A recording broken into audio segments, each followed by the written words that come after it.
자, 그러면 베이지 정리를 한번 살펴보도록 하죠. 자, 베이지 정리 자체는 뭐 내용이 그렇게 조금 전에 살펴본 총확률의 법칙을 그냥 활용하는 정도라서 별로 어려울 게 없는데요. 그 의미를 여러분들이 잘 알고 활용을 잘 할 수 있으면 좋을 것 같아요.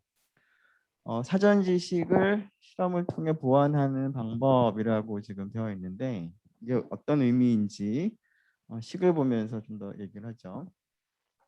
총확률의 법칙을 우리가 설명할 때와 동일한 상황을 생각을 하겠어요.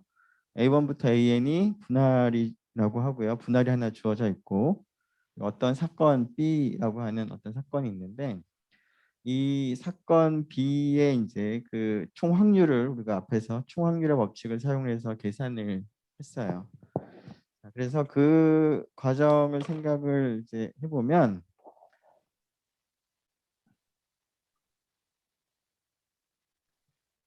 다음과 같은 조건부 확률을 우리가 이제 계산할 수 있는 식을 얻을 수가 있겠어요. 자, 이 조건부 확률의 정의는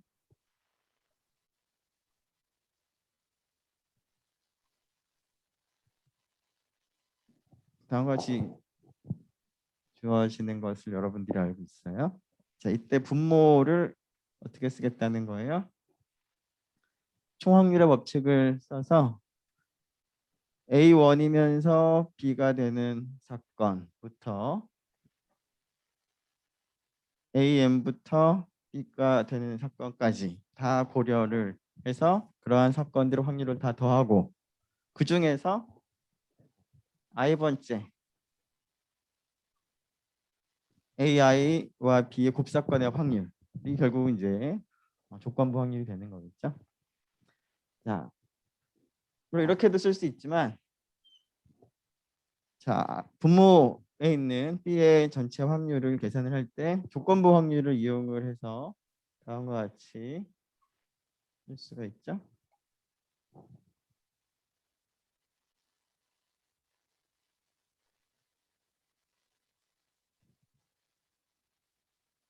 자, 그래서 그 위에 있는 분자도 그 조건부 확률을 사용한다면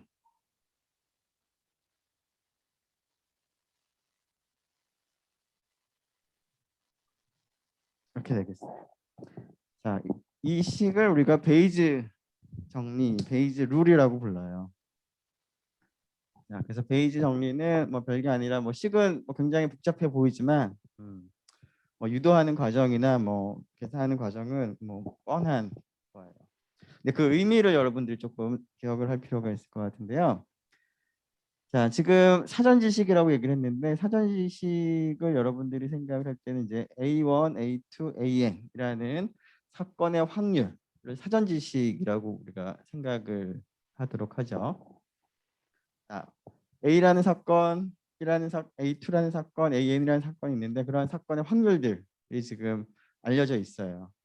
자, 그게 사전에 알려져 있는 지식이라고 생각을 했을 때 자, 이 조건부 확률은 자, B라는 사건이 발생했다라는 정보가 이제 추가가 된 거죠.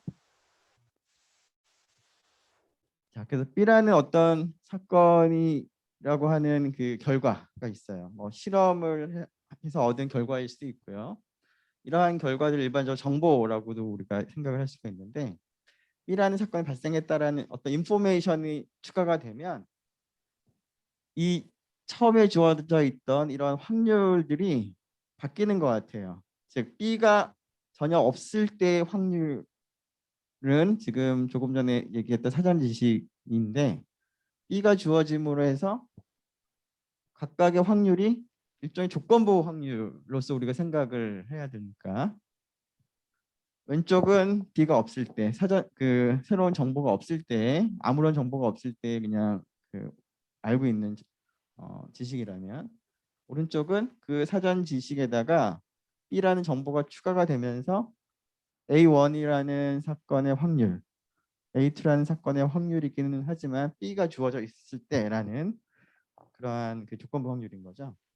자, 그래서 이렇게 뭔가 바뀔 텐데 오른쪽에 있는 이 조건부 확률, 업데이트가 된 이 확률이 어떻게 계산이 되는지를 알려주는 식이 바로 이 베이지 정리, 베이지 룰이 그 과정을 어떠한 관계가 있는지 계산하는 과정을 알려주는 그런 식이기 때문에 사전 지식 왼쪽에 있는 이런 확률들을 이제 실험 어떤 B라고 하는 그 정보로부터 오른쪽으로 업데이트 보완을 하는 그러한 과정을 나타내는 식이다라고 하는 거예요. 자, 조금 전에 했던 그 문제를 계속 이어서 생각을 해보면, 자, 다음 그 앞에서는 이제 그 임의로 하나를 선택을 했을 때 불량품이 선택이 되는 사건, 확률을 계산했는데, 자, 그 사건을 이제 우리가 확률을 계산했으니까 다음과 같은 상황을 생각을 해보죠.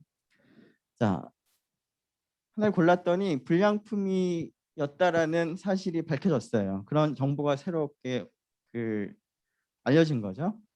자, 그런 상황에서 그 선택된 불량품이 A1 공장에서 선택된 상품일 가능성 혹은 A2 공장에서 선택될 가능성 이러한 가능성들이 어떻게 될까를 한번 계산해 보고 싶어요. 자, 물론 이제 계산하는 식은 뭐 A1 공장에서 만들어졌을 확률은 다음과 같이 조건부 확률의 정의를 그대로 생각하면 이제 이렇게 주어질 거고 분모는 이제 총확률의 법칙을 사용을 해서 쓰면 되고 분자는 그 중에서 이제 A1 공장인 거니까 그 첫 번째 그 부분을 이제 넣으면 돼요. 뭐 계산하는 거야 뭐 쭉 하면 되는데 자 그게 0.2857이 나왔어요. 자, 이 의미를 한번 생각을 해볼까요? 자, B라는 사건이 발생했다라는 정보가 없을 때 여러분들이 임의로 하나를 선택을 했을 때 그러면 이 제품이 이 상품이 A1 공장에서 생산됐을 가능성이 얼마냐 확률이 얼마냐라고 물어본다면 뭐라고 대답을 하죠? 자, 이런 상황에서 불량품인지 아닌지 전혀 모르는 상황에서 하나를 선택을 했을 때 그 제품이 A1 공장에서 생산된 제품일 가능성은 30% 0.3이겠죠. 자, 그런데 그 제품이 불량품이라는 정보가 들어오면 어떻게 바뀌어요? 세 공장 중에서 한 군데에서 생산이 됐을 텐데 A1 공장에서 생산됐을 가능성이 0.28로 줄어들어요. 그렇죠?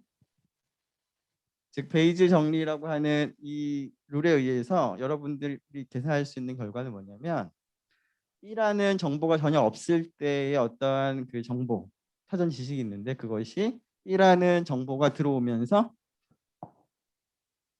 확률들이 어떻게 바뀌는지를 알려주는 거죠. 자, 그런 의미에서 자, 어떤 사건의 발생 확률 여기서는 이제 A1, A2, A3 공장에서 만들어졌을 사건의 확률을 이제 생각을 하는데 자, B라고 하는 정보가 있을 때랑 없을 때랑 달라지는데 그 과정을 이제 그 B라는 그 정보가 들어오면 어떻게 바뀌는지를 알려주는 거다. 그래서 어떤 사건의 발생 확률에 대한 선험적인 생각이 이제 선험적인 생각이라는 게 앞에서 얘기한 사전 지식이라고 생각을 하면 돼요. A1의 확률, A2의 확률, 그 B라는 정보가 없었을 때 그것이 실험, B라는 정보에 의해서 어떻게 바뀌느냐, 바뀌어서 그 조건부 확률이 어떻게 주어지느냐 갖다가 설명하는 그런 과정을 우리가 나타낸 식이라고 생각을 할 수가 있겠다라는 거고요. 자, 6장으로 넘어가죠. 자, 6장에서는 그 앞에서 5장에서는 이제 확률에 대한 기본적인 뭐 성질들이라던가 개념들을 우리가 다시 한번 살펴본 건데 6장에서는 이제 확률을 기반으로 해서 확률 변수라고 하는 개념을 우리가 생각을 하려고 해요. 확률 변수가 어떤 건지 그리고 이제 확률 변수의 정보를 어떻게 표현할 수 있는지 하는 것들에 대해서 살펴볼 텐데 미리 얘기를 하자면 어떤 확률 변수의 정보를 나타내는 그런 말로 우리가 분포, 확률 분포라는 말을 써요.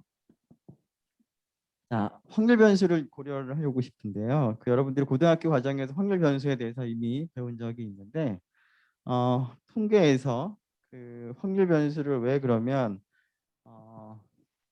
확률만 우리가 공부하는 것이 아니라 확률 변수에 대해서도 우리가 공부를 해야 되는 이유가 뭔지를 한번 생각을 해보도록 하죠. 자, 우리가 뭐 흔히 하는 여러 가지 그 상황들을 생각을 해보면 다음과 같이 어떤 이제 실험을 해서 실험의 결과 근원 사건이 뭔가가 발생이 되면 그 근원 사건에 따라 어떤 액션을 취하는 그런 일들을 많이 생각을 해요.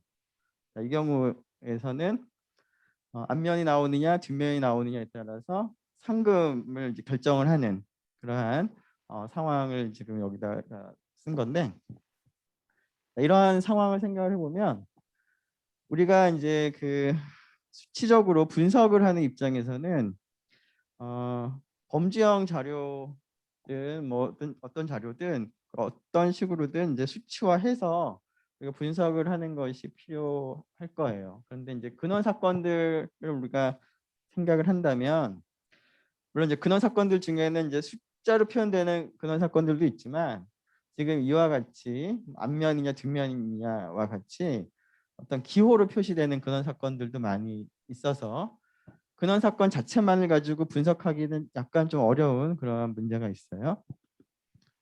그리고 이러한 그 상황에서 우리가 이제 관심이 있는 것은 동전이 앞면이 나왔느냐 뒷면이 나왔느냐도 물론 관심일 수 있지만 그거보다는 좀 더 뭐라고 해야 되나, 그 본질적인 것을 생각을 해본다면, 그러니까 의미 있는 것을 생각해 본다면 앞면이 나왔느냐 뒷면이 나왔느냐기보다는 10원이냐 20원이냐 상금이 얼마냐 이런 측면에서 우리가 조금 더 관심을 가지고 분석을 하고 싶어요. 그래서 근원 사건 자체를 분석을 하기보다는 근원 사건과 연결된 어떤 값이 있다면 그 값을 가지고 우리가 분석을 하고 싶고 그 값에 대해서 관심을 가지고 있는 경우가 많아요. 그래서 이러한 이유에서 근원 사건에다가 수치를 대응을 했을 때 그 대응되는 그 상황을 우리가 분석을 하고자 하는 게 편한데 분석을 하고 싶기도 하고, 그래서 그러한 상황 대응하는 것에다가 어떤 이름을 붙이는 것이 필요할 것 같아서 다음과 같이 확률 변수라고 부르도록 하겠어요. 즉 이 경우에는 앞면이 나오면 얼마냐, 뭐 뒷면이 나오면 얼마냐 하는 그 상금을 이제 생각을 할 수 있을 텐데, 그 상금이라고 하는 거는 근원 사건이 어떻게 되냐에 따라서 상금이 결정이 되는 건데요. 이러한 그 과정을 우리가 하나의 확률 변수라고 볼 수가 있어요. 자, 좀 더 자세히 확률 변수를 좀 더 포멀하게 한번 정의를 한번 해보면, 확률 변수는 랜덤 베리어블이라고 부르는데, 보통 이제 베리어블이라고 하면은 이제 고등학교 과정에서 x 혹은 y 이렇게 변수로 많이 표현되는 거를 이제 베리어블이라고 하죠. 함수가 있을 때 얘를 이제 변수라고 얘기를 하죠, 보통. 자, 그런데 그 우리가 얘기하는 확률 변수 이름은 베리어블이지만 엄밀하게 수학적으로는 함수를 우리가 확률 변수라고 부를 거예요. 함수라고 하는 건 대응이죠.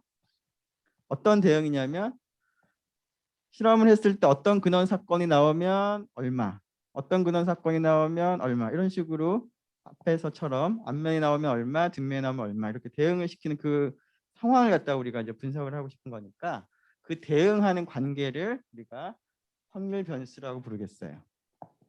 근원 사건들 각각에 대응되는 어떤 함수, 즉 조금 더 엄밀하게 얘기를 한다면 이 대응의 정의역은 근원 사건들을 다 모아둔 표본 공간이 되는 거예요.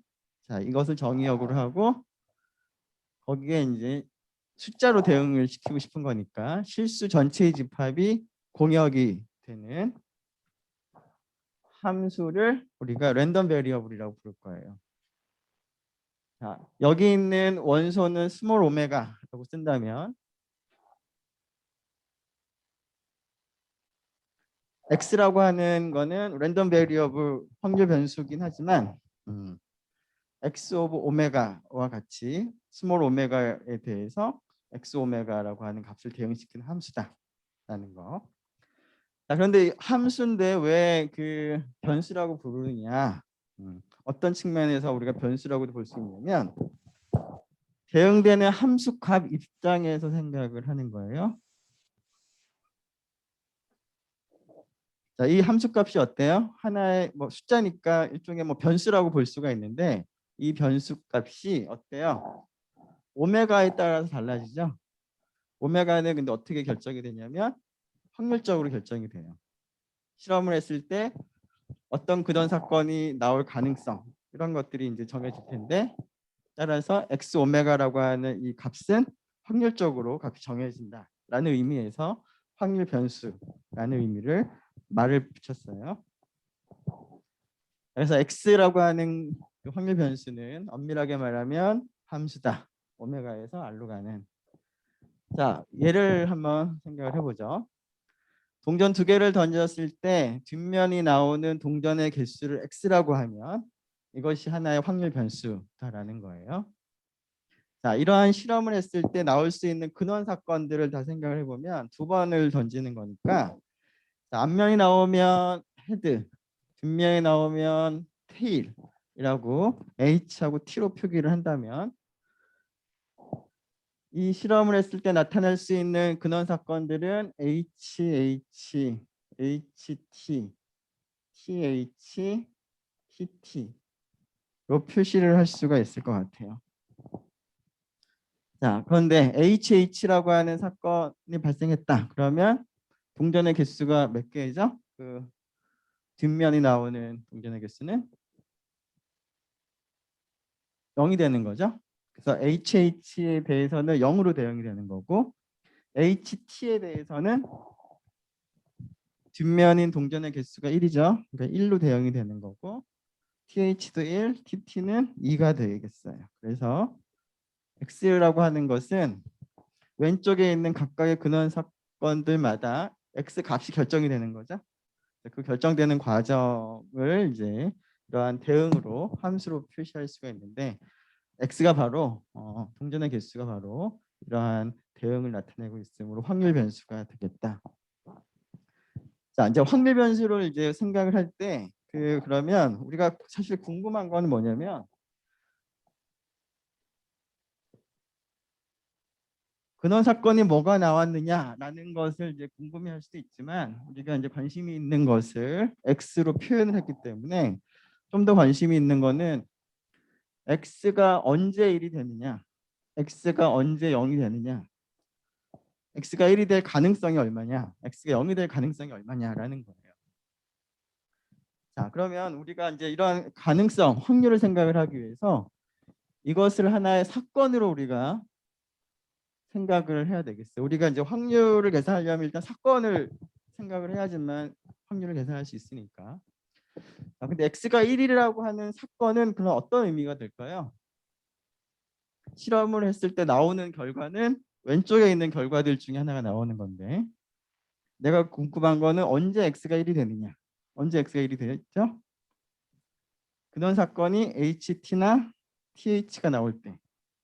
즉 x가 1이라고 하는 사건은 좀 더 엄밀하게 표현해 보면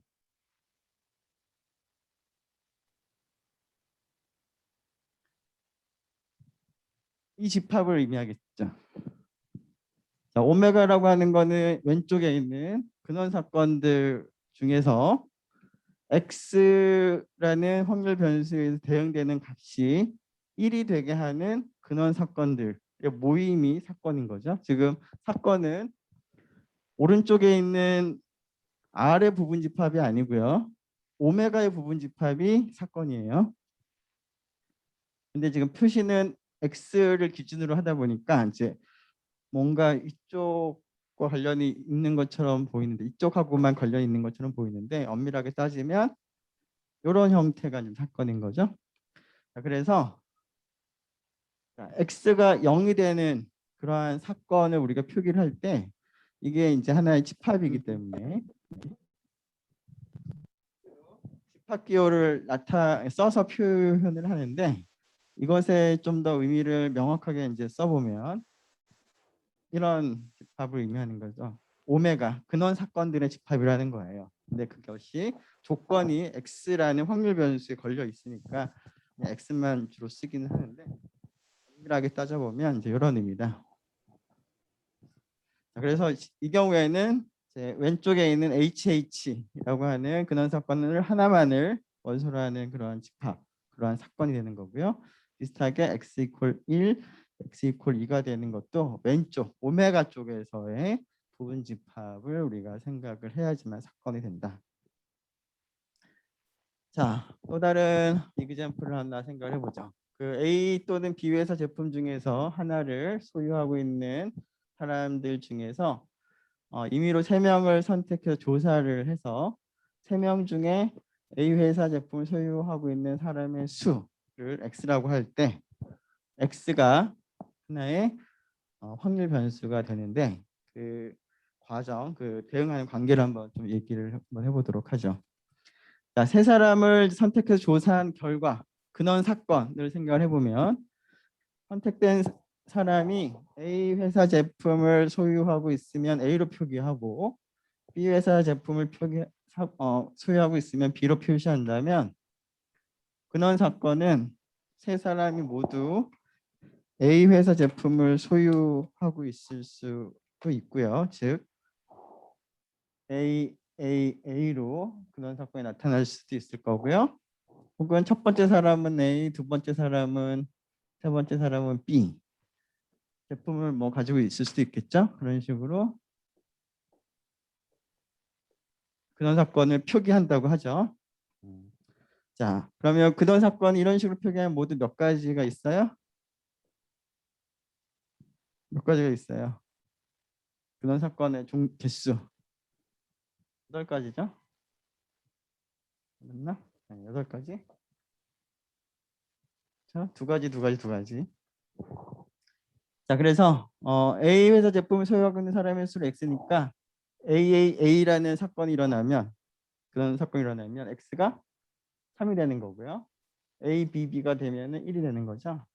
그래서 그 과정을 나타내 보면 왼쪽에 있는 게 8가지니까 뭐 다 쓰기가 힘들어서 앞에서 우리가 관심 있는 그 확률 변수 입장에서의 사건을 가지고 생각을 해보면 x가 0이 되는 경우는 BBB가 나오는 경우 하나만 있는 거고요.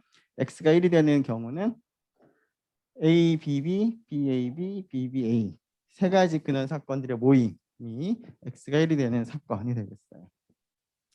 나머지도 뭐 차근차근 할 수 있을 것 같고요. 자, 또 다른 예제 하나 더 봅시다.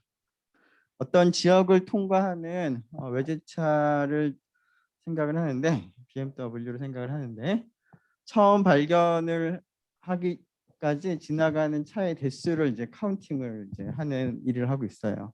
그래서 외제차를 발견하기 전까지 지나간 차의 대수를 X라고 할 때 X도 하나의 확률 변수다라는 거예요. 자, 이 경우에 이 실험을 통해서 나타날 수 있는 근원 사건들을 먼저 생각을 해보면 내가 지금 BMW를 발견했느냐 발견하지 못했느냐 하니까 발견했으면 Y로 표기하고요. 발견하지 못했으면 N으로 표기를 하도록 합시다. 자, 그러면 처음 조사하자마자 발견을 해서 끝날 수도 있고요. 처음 조사했더니 발견하지 못해서 한 번 더 조사를 했더니 발견을 해서 끝날 수도 있겠죠. 자, 그럼 또 두 차는 내가 원하는 차가 아니었고 세 번째 차가 원하는 차여서 끝날 수도 있고 그래서 나타날 수 있는 근원 사건들은 다음과 같이 표현할 수가 있을 것 같아요. 자, 이 경우에 X는 어떻게 대응될까요? 자, 이때는 X가 얼마예요? 발견하기 전까지니까 자, 처음부터 원하는 차가 나타났으면 그 전에 차가 한 대도 없었죠? 0. 이때는 1. 이때는 2. 이런 식으로 대응되는 변수가 내가 원하는 X라는 확률 변수가 되는 것 같아요. 자, 그래서 지금 x 오브 오메가라고 하는 것은 이제 치역을 이제 표현을 한 건데 모든 가능한 스몰 오메가를 다 x에 대응시킨 결과를 다 합친 건데 그게 이제 0도 될 수 있고 1도 될 수 있고 2도 될 수 있고 3도 될 수 있다라는 거죠. 자, 확률 변수의 종류까지만 얘기를 해야 될 것 같네요. 자, 확률 변수는 크게 이산 확률 변수와 연속 확률 변수를 나눌 수가 있는데 이산 확률 변수는 확률 변수가 가질 수 있는 값의 개수가 유한계거나 혹은 무한계라고 하더라도 그 집합이 카운팅이 가능한 셀 수 있는 경우에는 이산 확률 변수라고 불러요. 다른 말로 하면 x 오브 오메가 치역이 되겠죠. 확률 변수의 치역이 카운팅 할 수 있는 그러한 확률 변수는 이산 확률 변수. 그렇지 않은 경우는 연속 확률 변수. 근데 그렇지 않다는 얘기는 뭐냐면 셀 수 없을 정도로 무수히 많다라는 건데 그런 거의 대표적인 예가 구간에 있는 점들이죠. 구간에 있는 모든 실수들은 카운팅을 할 수 없을 정도로 굉장히 많이 있죠. 그래서 연속 확률 변수는 어떤 구간 안에 있는 모든 값을 다 취할 수 있는 그러한 변수를 이산 확률 변수라고 연속 확률 변수라고 불러요. 네, 이산 연속. 자, 확률 분포 얘기는 다음 시간에 해야 될 것 같고요. 자, 510호도 이제 준비를 하고 퀴즈를 시작을 합시다. 네, 알겠습니다.